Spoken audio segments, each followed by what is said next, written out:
Mark chapter 5, in the Amplified, they came to the other side of the sea to the region of the Gerasenes. When Jesus got out of the boat, immediately a man from the tomb with an unclean spirit met him. And the man lived in tombs, and no one could bind him anymore, not even with chains. For he had often been bound with shackles for the feet, and with chains, and he tore apart the chains and broke the shackles into pieces, and no one was strong enough to subdue and tame him.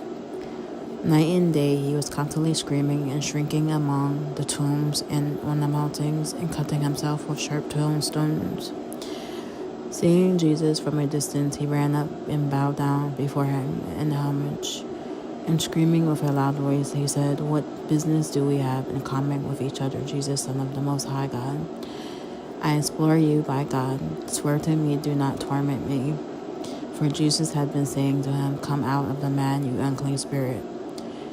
He was asking him, "What is your name?" And he replied, "My name is Legion, for we are many." And he began to beg in him repeatedly not to send him into the region. Now there was a large herd of pigs grazing there on the mountain, and the demons begged him, saying, "Send us to the pigs so that we may go into him." And Jesus gave them permission.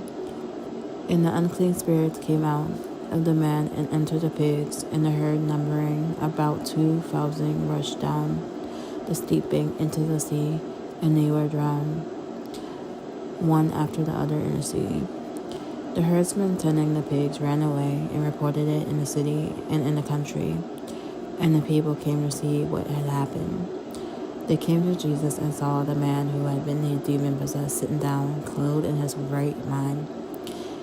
The man who had previously had the legions of demons, and they were frightened.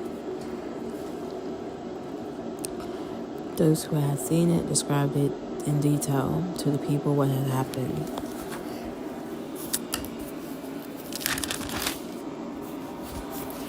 To the demon-possessed man, and told them all about the pigs. So the people began to beg with Jesus to leave the region. As he was stepping into the boat, the Gentile man who was been demon-possessed was begging with him, asking that he might go with him as a disciple. Jesus did not let him come, but instead he said to him, "Go home to your family and tell them all the great things that the Lord has done for you, and how he has had mercy on you." So he obeyed and went away and began to publicly proclaim in the Caplias, the region of the 10 Helios cities, all the great things that Jesus Christ had done for him, and all the people were astonished.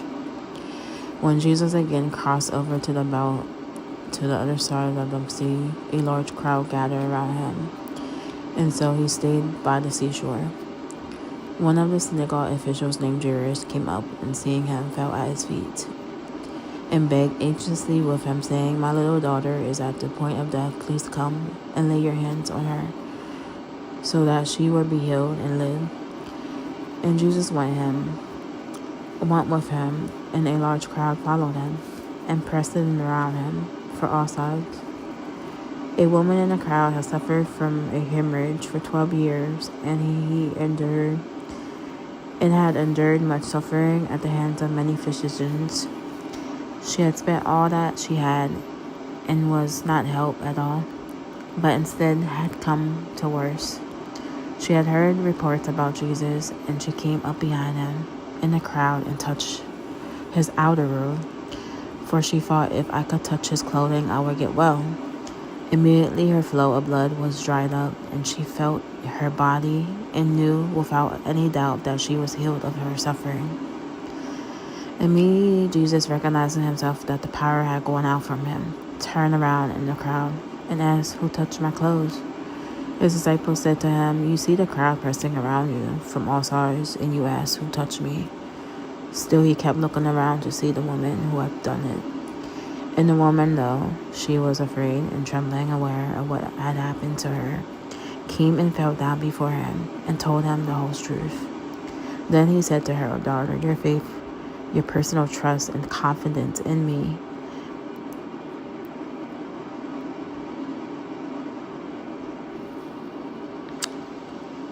had restored you to health. Go in peace and be permanently healed from your suffering. While he was still speaking, some people came from the synagogue of officials' house saying to Jairus, "Your daughter has died. Why bother the teacher any longer?" Overhearing what was being said, Jesus said to the synagogue official, "Do not be afraid, only keep on believing in me and my power." And he allowed no one to go with him as witness except Peter and James and John, the brother of James. And he came to the house of the synagogue official, and he looked with understanding of the uproar and the commotion and people loudly weeping and wailing in the morning. When he had gone in, he said to them, "Why come common emotions and weep? The child has not died, but is sleeping." And then they began laughing scornfully at him, because they knew the child was dead. But he made them all go outside and took along the child and his father and mother and his own 3 companions and entered the room where the child was. Taking the child's hand, he said tenderly to her, whatever that word is, Tavia come, which translates there from Aramaic, means, "Little girl, I say to you, get up." The little girl immediately got up and began to walk, for she was 12 years old. And immediately they who witnessed the child's resurrection were overcome with great wonder and utter amazement. He gave strict orders that no one should know about this, and he told them to give her something to eat.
Mark 6, Overview and Explanation.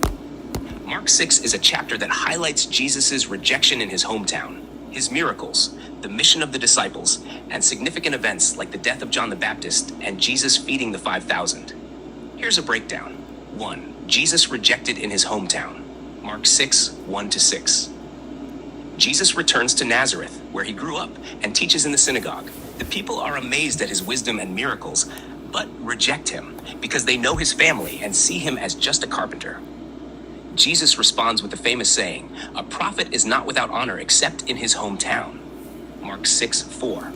Because of their unbelief, he does few miracles there, a reminder that faith plays a role in experiencing God's power. 2. Jesus sends out the 12. Mark 6:7-13. Jesus sends his 12.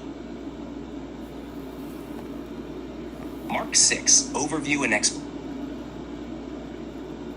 Mark 6, Overview and Explanation. Mark 6 is a chapter that highlights Jesus' rejection in his hometown, his miracles, the mission of the I'm at Mark 5.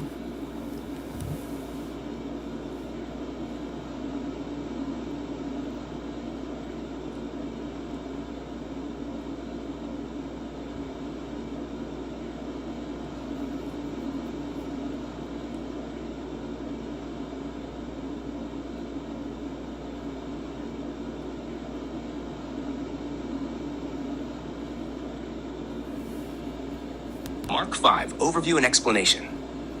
Mark 5 is a powerful chapter that showcases Jesus' authority over demons, disease, and death. It contains 3 major miracles. 1, Jesus heals a demon-possessed man in the region of the Gerasenes. 2, Jesus heals a woman who had been bleeding for 12 years.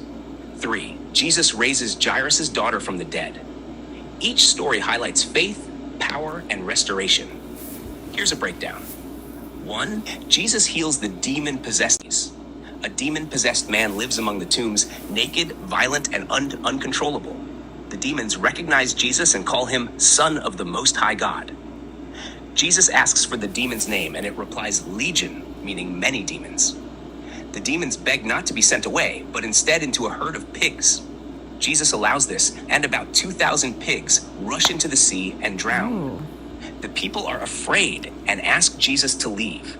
The healed man wants to follow Jesus, but Jesus tells him to go home and tell others what God has done. Key lessons. Jesus has power over evil. Even a legion of demons must submit to Jesus. The man's testimony was powerful. He became one of the first missionaries.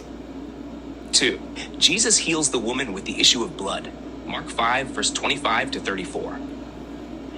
As Jesus travels, a desperate woman who had been bleeding for 12 years secretly touches his robe.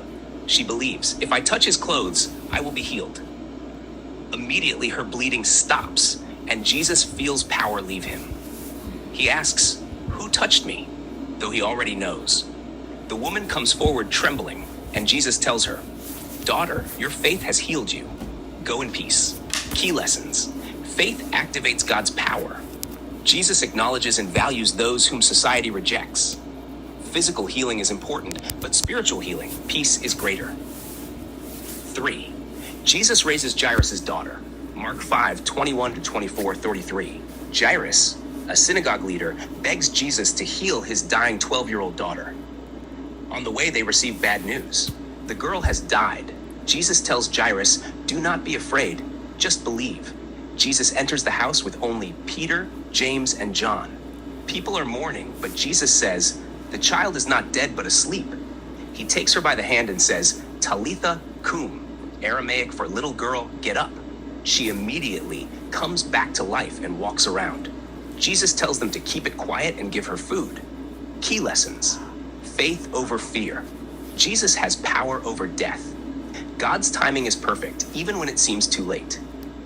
Key themes in Mark 5. 1, Jesus' authority. He commands demons, heals sickness, and raises the dead. 2, faith matters. The woman and Jairus had faith, which led to their miracles. 3, restoration. Jesus restores mind, body, and soul to wholeness. 4, Jesus is for everyone.